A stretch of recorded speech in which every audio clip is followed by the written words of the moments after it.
My name's Ben.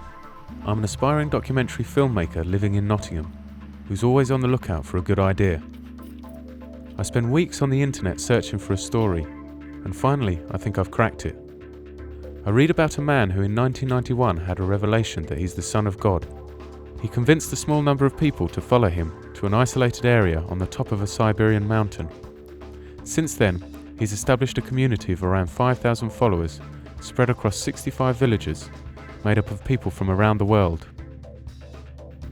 I find this fascinating. His name is the Vissarion, and his religion is called the Church of the Last Testament. I make contact with a follower who lives in Moscow called Bogdan, and I'm told about a festival held in August that celebrates the Vissarion's revelation. So I decide to travel to Russia, armed only with my camera and an open mind, to see for myself. This is the story of my journey to Siberia, to find this mysterious leader, and to find out why so many people are converting to his faith.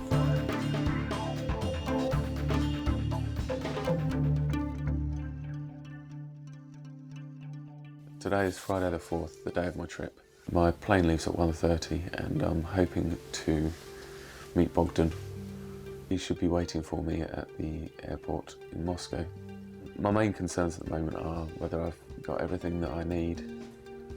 I don't think I've been over excessive on the packing, but the bags feel quite heavy, and obviously with the tripod and the camera makes it a little bit more difficult. Right, mate. But excited.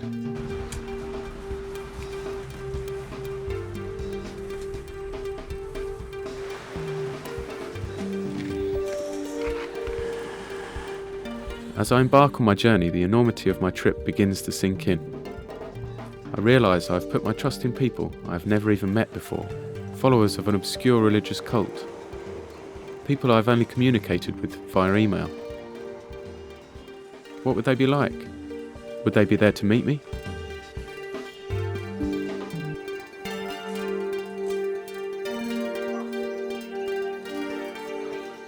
I leave on the 4-hour flight travelling 2,500 kilometres across Europe to Moscow. When I arrive, I'm held up at passport control for 50 minutes, which is not the best start. I'm concerned that I'll miss my Russian contact. When I'm eventually let through, I'm relieved to see Bogdan there waiting for me. Welcome to Russia. Thank you. Where do you live? I must admit that I was expecting someone a little different. In Krylotskoye. He's relaxed, laid back. There is a kindness about him that seems obvious from the start. This made me feel at ease immediately.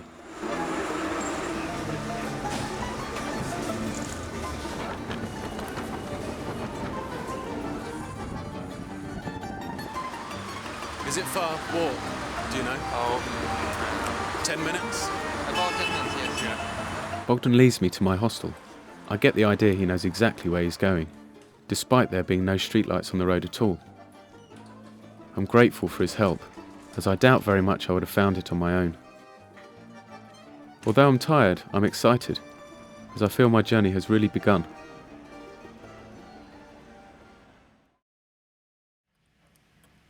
The next morning, I'm waiting at the bottom of the stairs when Bogdan arrives. Hi, Bogdan. Good morning. Привет. It's raining. Under our umbrellas. Bogdan is clearly enjoying practicing his English. In Prospect Mira Street to the underground station. We are on our way to meet Tatiana, my original Russian contact. We travel to the last stop on the metro, and then we catch a bus. There's a stench of stale alcohol in the air, which seems to be coming from the bus queue. Okay. The bus arrives and it's already full, so Bogdan forces his way on, dragging me with him. I appreciate his local knowledge. Tatiana's flat is in a concrete high-rise block on the outskirts of Moscow. To the Tatiana's house.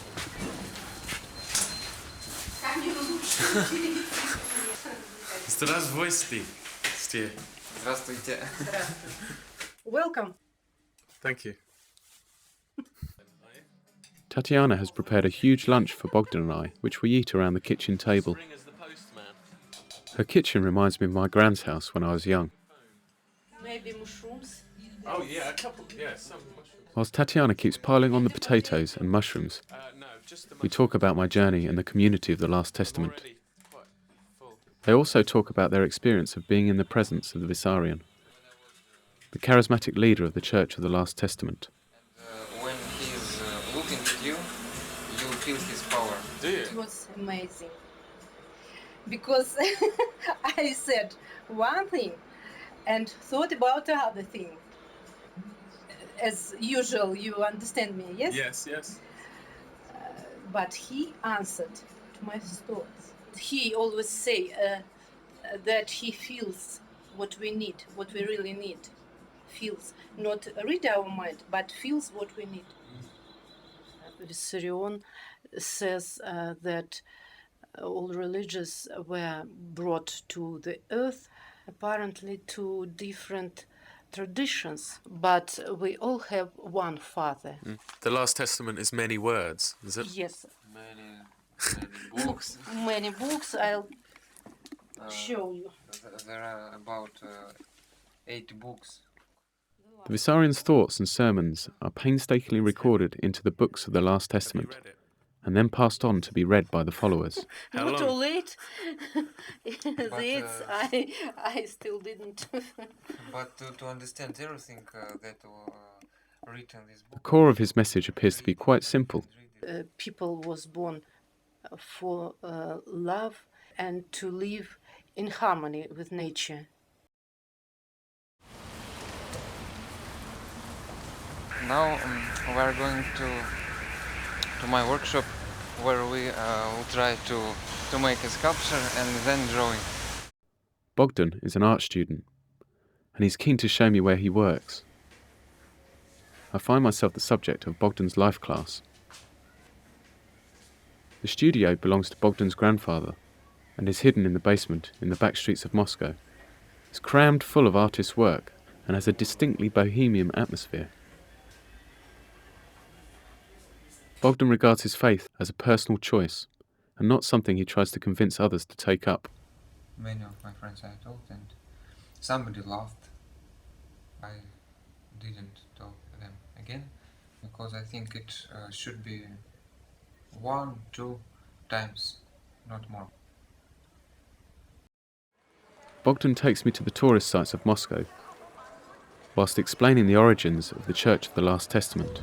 People's attitude to communism became to change long before the Soviet Union fell, yes? Nobody wanted communists in government again.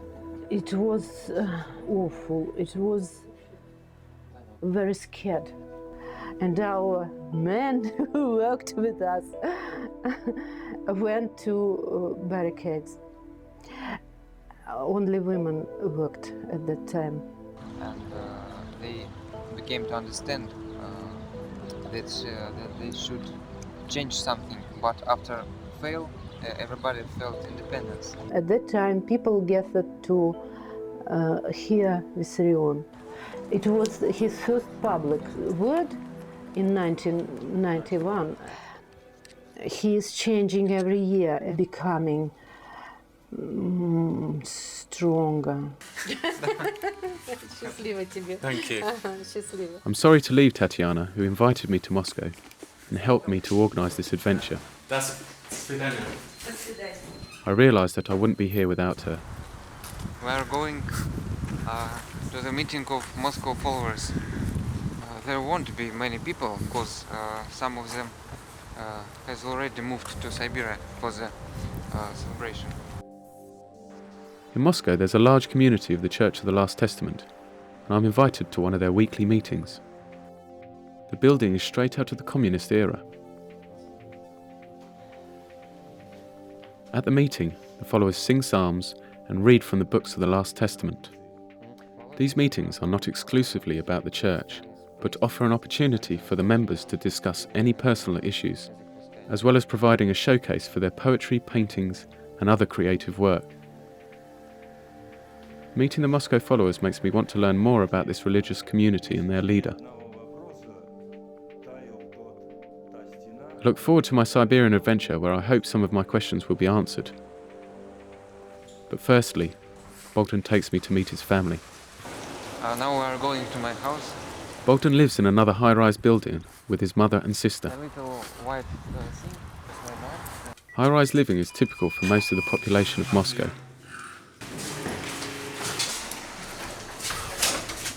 Ninth floor. Здравствуйте. Здравствуйте. Oh, he speaks Russian. Проходите, пожалуйста. Спасибо. Здравствуйте. Their flat is small, but jammed full of interesting objects, all packed in their place.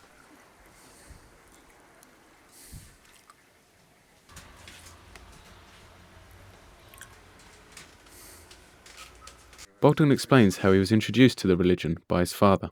Our father was very interested in that religion. He read us these books. He tried to do as well as Vissarion said. And we sometimes began to do it too. Tragically, Bogdan's father died when he was 16, which left him confused. I didn't know how to behave in many different situations in life. And I couldn't find an answer in traditional religion. I couldn't find an answer in atheism. And I remembered that we have books. And then I began reading, and I began finding answers for all of my questions. It was great for me. Bogdan shows me his room. It's not what I expect. It's something between workshop and room. It's his father's old workshop with a small bed in the corner. 2 flowers. He shows me some of his artwork. And, I tried to paint here. All of his art is influenced by this religion, and so are his songs. Когда асфальтовая каша хрустит под ногами полуденным солнцем. This song is called The Day of Warm, the day when love comes, which is about the day when his whole family will be back together again. About our life, that in our usual life we sleep, get up, go for work, yes, and sometimes don't see another people. But in one day, the day of warm, love is coming. When it will be, only God knows.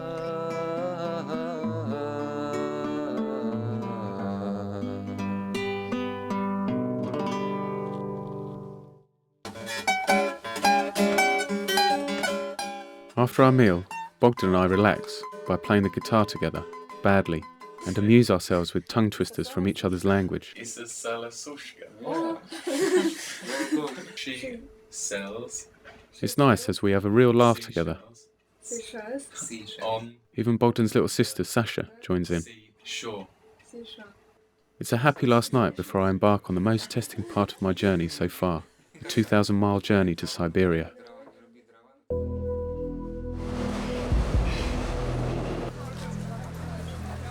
We arrive at the station, and I feel quite nervous. 14th. We make our way through crowds of people to my carriage, which for some reason happens to be the only carriage with all the lights turned off. Well, Bogdan, thank you very much Not at all. for everything. Be careful. Keep yourself. For the first time since arriving, I'm alone, unable to speak a word of Russian. Don't worry. Bogdan tries to reassure me, but it doesn't exactly fill me with confidence.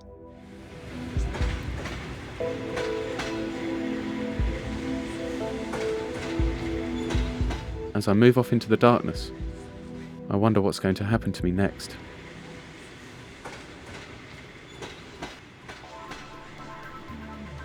I'm not exactly relishing this part of my journey. It takes 4 nights and 3 days sharing a compartment with 3 complete strangers. I'm sharing the cabin with 2 Russian men and a Russian woman, none of whom speak any English. Boris is an 86-year-old retired policeman, and Vovo is travelling home from his stint of national service.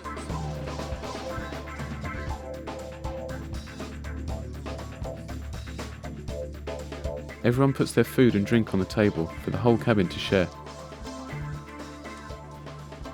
Boris loves to tell stories about his adventures in the police force.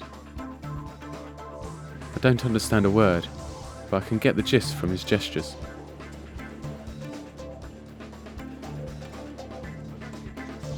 None of my travelling companions have heard of the Vissarion. In fact, the majority of the people on the train don't seem to know about the Church of the Last Testament. There's a young music student who comes to practice his English with me as we stand at the window. My name is Serega. I'm from Moscow. I'm extremely grateful for the company. I'm going to my friends.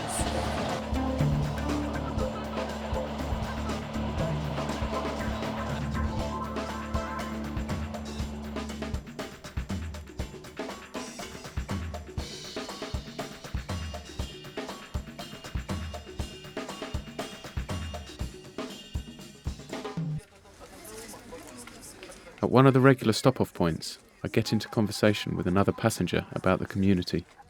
Elsa is a student who's travelling back to her home in Minusintsk, the town where the Vissarion is originally from.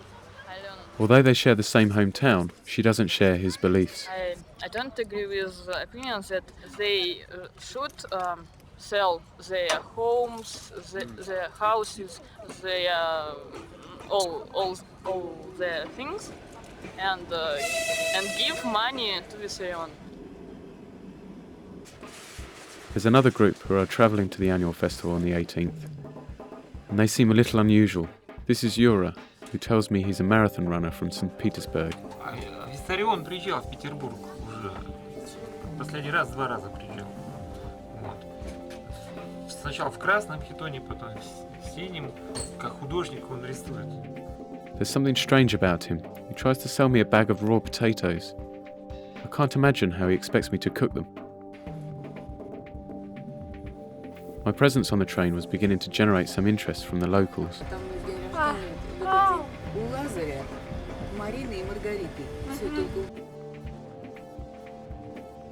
Surprisingly, time seems to pass quickly.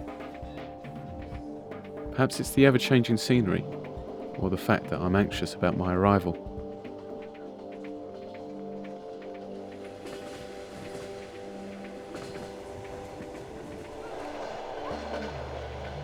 The last stop on the Trans-Siberian Highway is Abakan. Tatiana and Bogdan have arranged for me to be met there.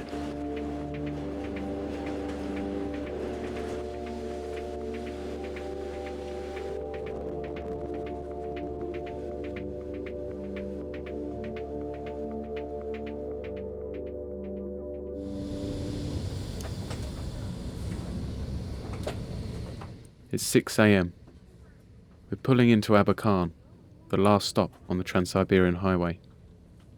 If no one is here to meet me, then I'll be stranded in the middle of nowhere, with nowhere to stay and no means of communication. It's unnerving, to say the least.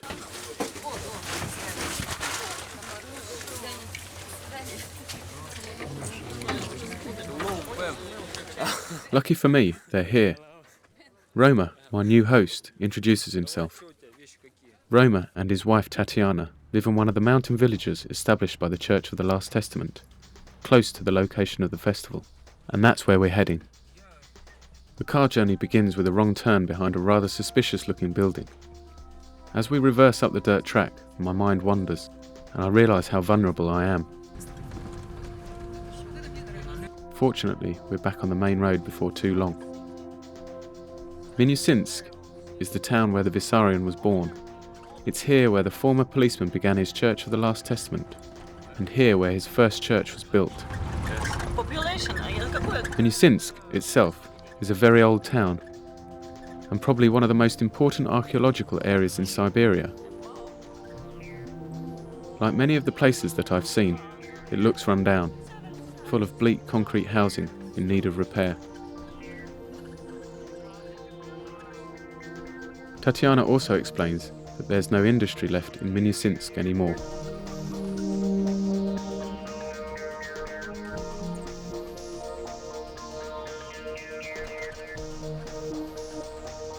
Quickly, the ugly urban cityscape turns into a beautiful natural landscape, but the road becomes more difficult the further we travel into the mountains.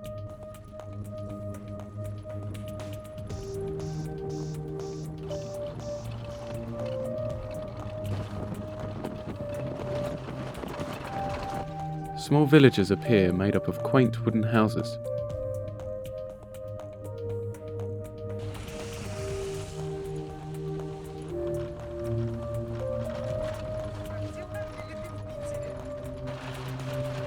We arrive at the village of Siberian, where Tatiana and Roma have built their home. The house seems modern compared to many that I've seen on my journey. It could easily be mistaken for a chalet in the Swiss Alps. We're all hungry and tired. Home. Sweet home. It's another example of Russian hospitality that my host left at 3 a.m. this morning in order to meet me from the train station at 6. Then the drive back has taken us another 3 hours, so everyone was pleased to be home. As Roma packed the stove with firewood, Tatiana laid out a beautifully prepared meal from the vegetables grown on their land. I was afraid to be here. I thought, how can I grow these vegetables?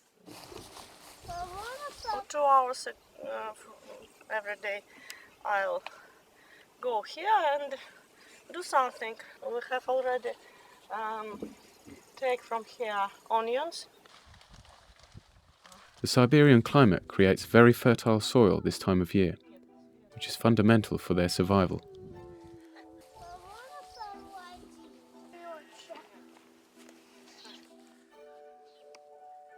The Vissarion has said that God created humankind with his hands.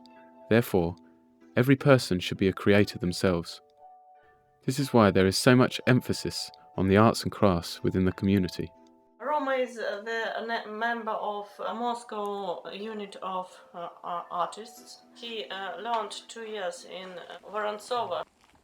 We plan to build here these places, a lot of workshops. Okay. We walk around the village and Tatiana shows me around some of the workshops within the community. The craftsmen within the community have been working furiously in order to show at the annual festival in Petropavlovka.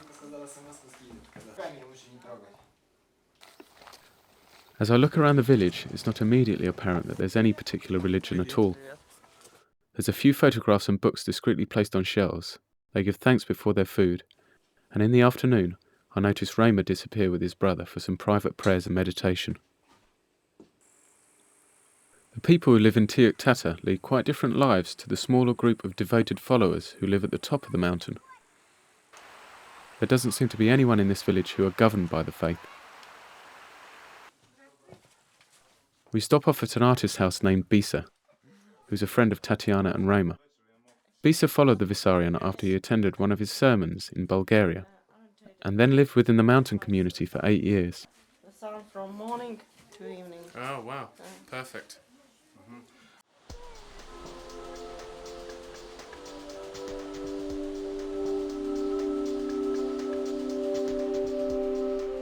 People from many different countries have come here to live, and I begin to realise how hard the Vissarion and his followers have worked in order to promote this faith. Visiting places and encouraging people to follow him to his Siberian Holy Land. He gave the idea of new community, of new world, and a lot of people have their own ideas about it, how to build it.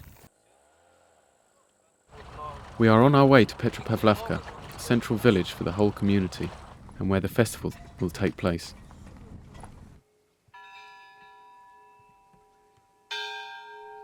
As soon as we arrive in Petropavlovka, the church bells chime. This is to remind the followers about God. It's a monumental building in the centre of town, hand-carved with wood. It would have taken an incredible amount of time and skill to build this church, and all in honour of the Vissarion. I notice the preparation for the festival has already begun. I'll be staying at a hostel run by a German woman. Also staying here are 4 German reporters and a group of German families who have come for the festival. At times I hear the families singing as the father and daughter take turns to play the piano. It has the atmosphere of an archetypal Christmas Eve, and I question myself on why I think this is unusual. Perhaps I'm just not accustomed to so much glee. I explore the village with a few members of the community who seem more open to talk about their reasons for being here. Yes, a friend of mine, she told me about this community. 2 nights I was sitting on the computer and I was reading. Usually I don't believe someone telling that he's Christ. It could be true, but I got touched. I don't know. I couldn't stop it. So I didn't care for this for some weeks. And, I did the same. I looked in the internet and I had the same experience. Oh, there's something in it. I found it's serious. So I decided to go there. And this was in May, I think, early May. And the last 6 weeks before I started this trip, I didn't really lived in my city, in my home. I just was inside. I was here all the time. I couldn't live there. I couldn't concentrate on my work and on everything. So it has a really deep impact on. It turns out that their reasons for being here aren't that different from mine.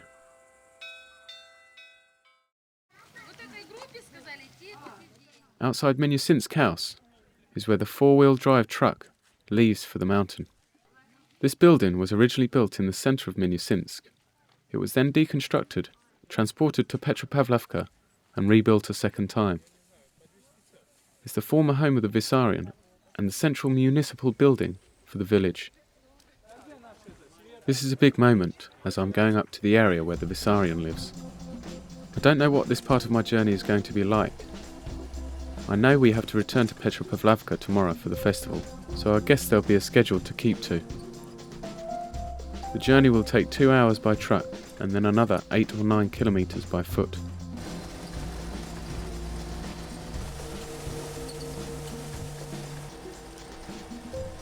We drive along a very bumpy dirt track, and I'm allowed to sit in the front seat so I can film out of the window.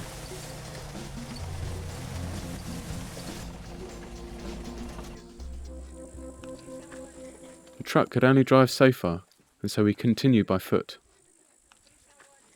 As we walk, I ask some of the followers about community life on the top of the mountain. Olga is an English teacher. There are a lot of people who work here in the mountain, who can help to build.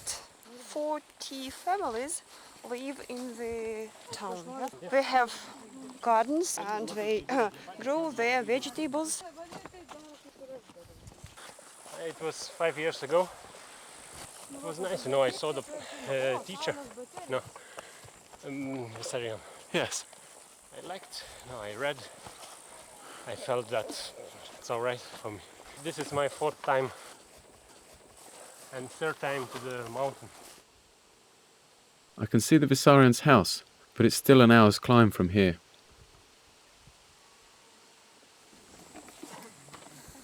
This is where we will be spending the night. Upon arrival, we are greeted by some residents who address the group. They talk briefly about the community here, and we are shown where we will be sleeping. There's a barrack-type structure with wooden bunks, where the people stay when they come to work or visit the mountain. I hate to think what it would be like during the winter months when the temperature drops to as low as minus 60 degrees at night. This is where the followers used to live when they first came to the mountain about 15 years ago. This is a brief respite before the next leg of our journey, to the top of the mountain. It's a chance to eat. The food is strictly vegan, made from some sort of bulgur wheat and vegetables, with some bread that one of the visitors has brought as a contribution. It tastes great, and you can't get much more organic than this. We continue with our journey to the top of the mountain. The path takes us on a direct route through the centre of the village, and I feel like a tourist visiting the sites. The areas where the majority of the followers live are a little further from our trek, but the houses that we do pass have impressive gardens and solar panels for storing energy. We reach the centre of the village, which is marked by the statue of the 2 angels, the cross in the circle, and the earth. This is the sign of the Last Testament.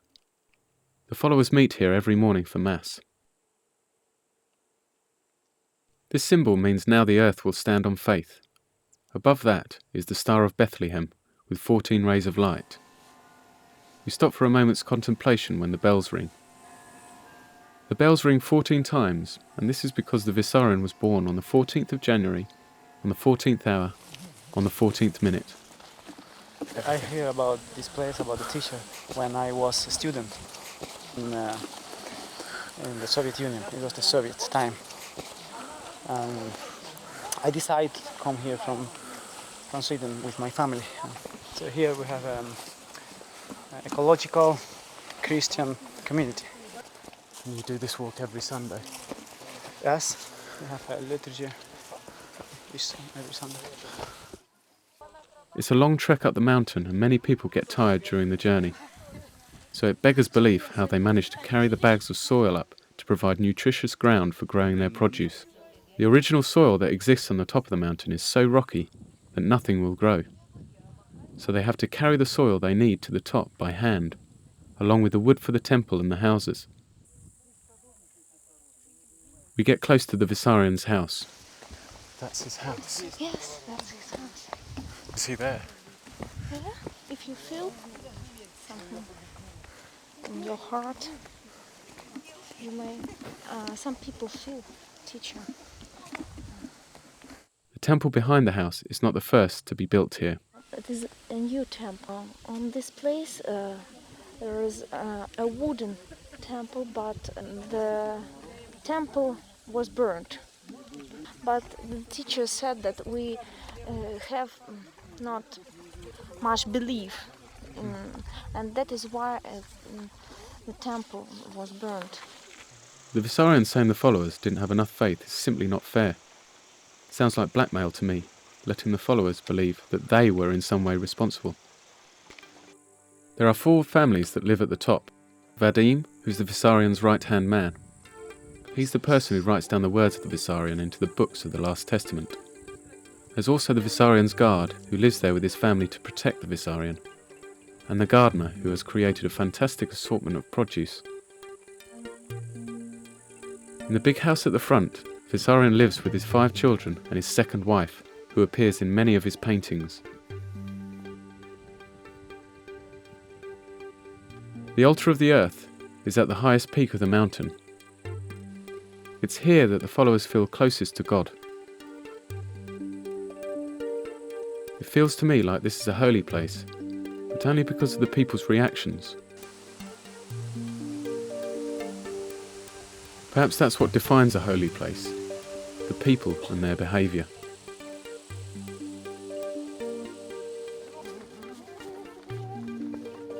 We descend the mountain back to our camp where we will stay for the night. On the way down there's a sense of euphoria in the air.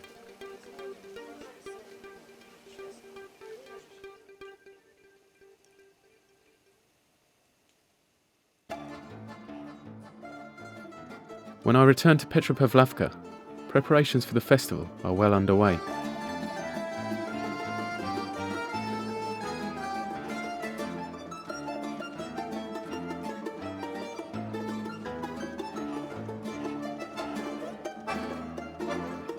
I'm wondering more and more about how the economy and the politics of the community work.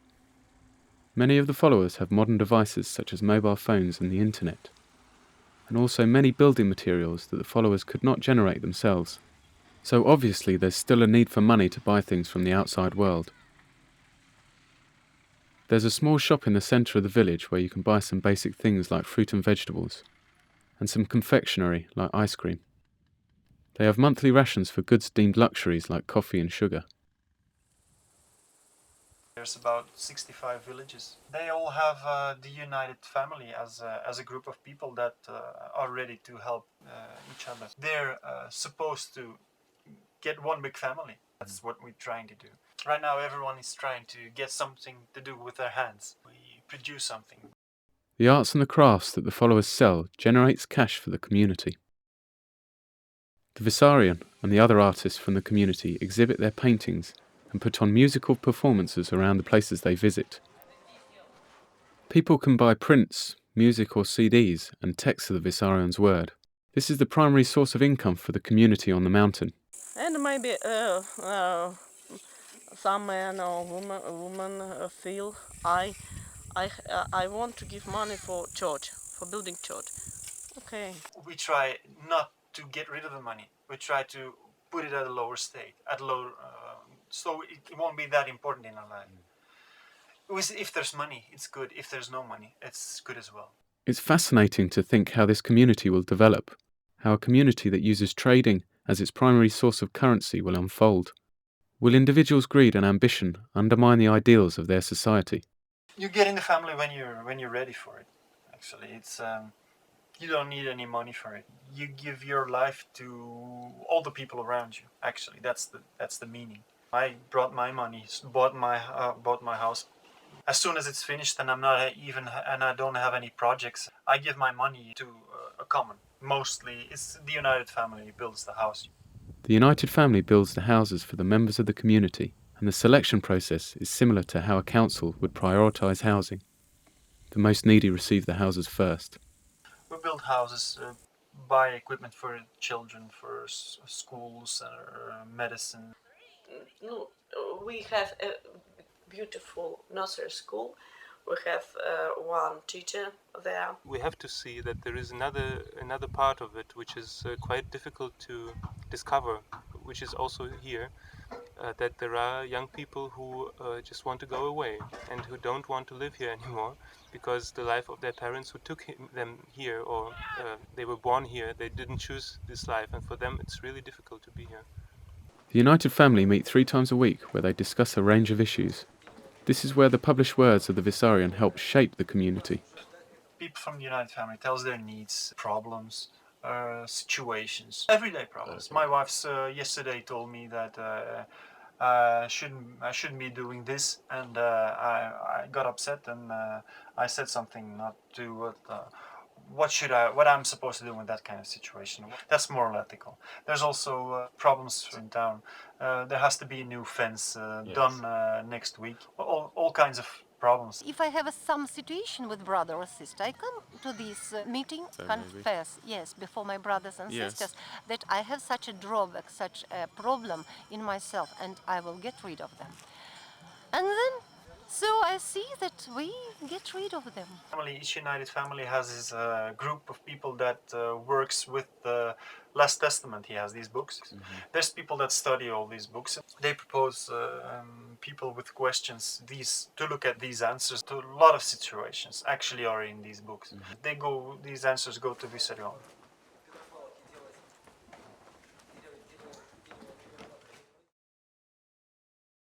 The night before the festival on the 18th, there's a concert in the hangar in the centre of Petropavlovka. Here, Vadim puts on a concert with some other musicians from the community. Vadim, the long-haired one, is well known throughout the community for his music and plays when the Vissarion travels abroad to spread his word.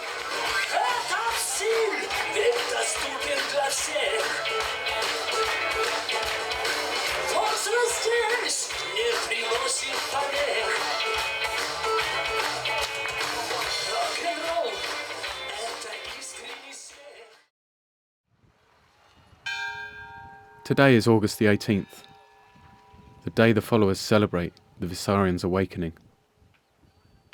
Many people have travelled from far and wide in order to experience this celebration day, not many further than me. There's been weeks of preparation for this event, and there's a feeling of excitement in the air. The people are dressed in their best clothes, primarily white in colour. The rituals revolve around the natural elements, which is in keeping with the Vissarion's message of living in harmony with nature. Many couples from the community choose this occasion to marry. This year there are 30 couples in total.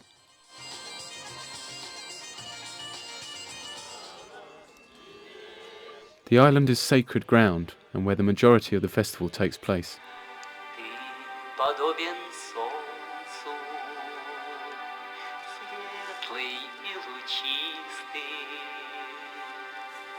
На челе вселенной радужный венец, и во веки веков да пребудут дети на ладони твоей нежной и необъятной, и во веки веков пусть струится, Боже, Свет твой нежный во сердца наши тихою лаской. Господи.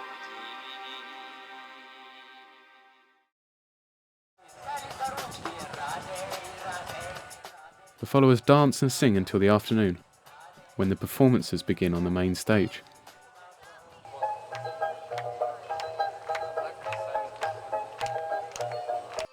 The performances are made up of various forms of dance, and the grand finale is a choral piece sung by some of the community leaders.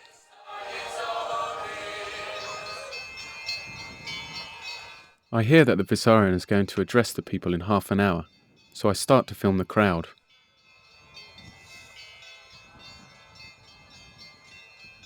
Then, 3 large Russian men come over and turn my camera off.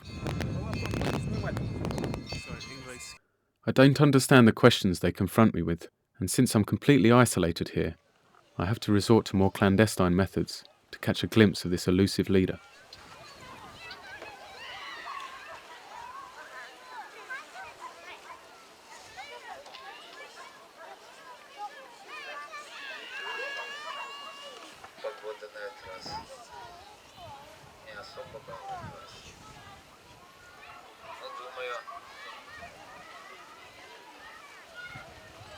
I'm surprised at how little the Vissarion actually moves when he's addressing the crowd.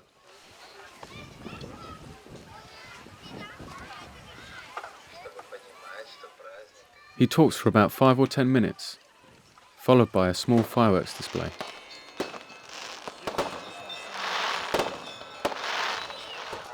I look around and see the people incredibly happy, smiling and embracing each other.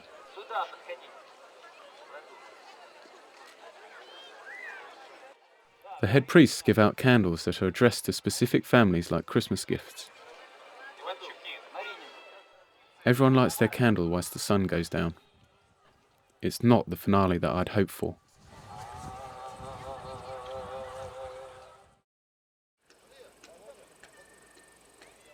Accessing this man directly is proving to be difficult. It's a real anticlimax for me, so I ask one journalist what he thought about the Vissarion's sermon. I wasn't impressed when I heard him talking, because what he said was very simple too. Yeah? He talked about the weather and said, okay, happiness is possible without good weather and so on, and he made 1 or 2 jokes I didn't really understand because I didn't find them funny. There is no spiritual essence in what he said. And it's not very, very charismatic what he said and how he said it. I'm told that the Vissarion is not willing to meet with me. So my last chance is through a lottery where members of a community write their names down on a list and queue up to pick out a number in the hope they will meet the Vissarion. He will see 25 people today, and so I wait in line for my chance.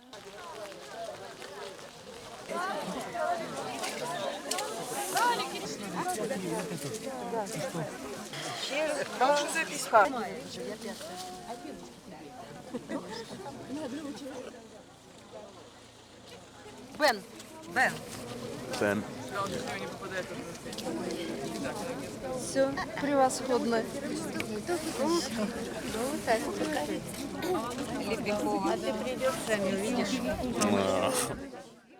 Lady Luck is not on my side. I wonder what I would have asked him anyway. How does he know he's the Son of God? Or what is it that he offers his community that's so special?